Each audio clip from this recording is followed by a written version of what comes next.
Hello, welcome back. And today's lecture will be on VLOOKUP. It stands for vertical lookup. VLOOKUP helps to search for a value in the first column of the table and return the corresponding value in another column.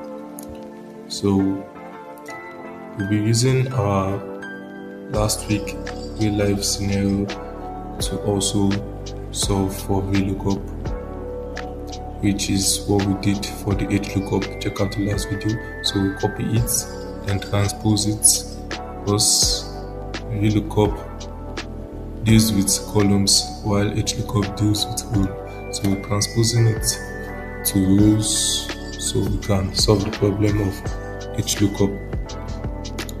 Still the same process. We validate our data.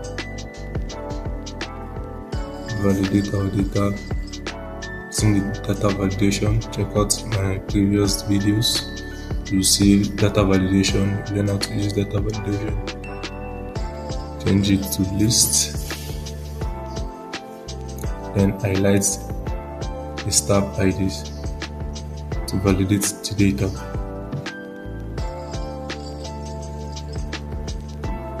Still same process of the HLOOKUP.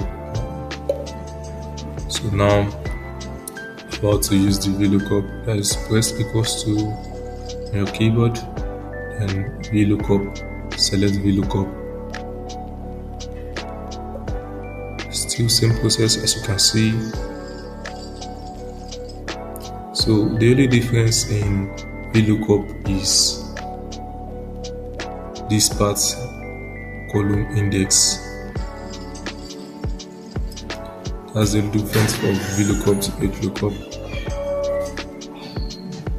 Column index.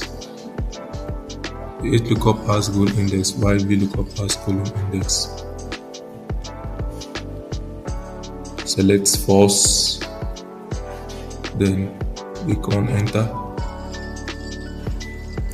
As we've gotten the name Aisha Bello. Also equals to VLOOKUP to search for the salary.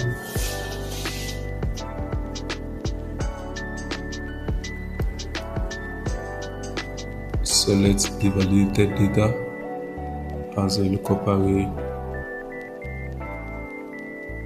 lookup value rather than table array. Select the table array and the column index.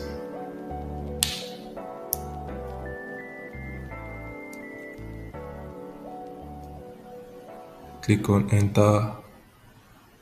Still the same process of HLOOKUP. Check out my previous video on HLOOKUP to get more insights on this. Thank you for watching. See you in the next lecture. Bye.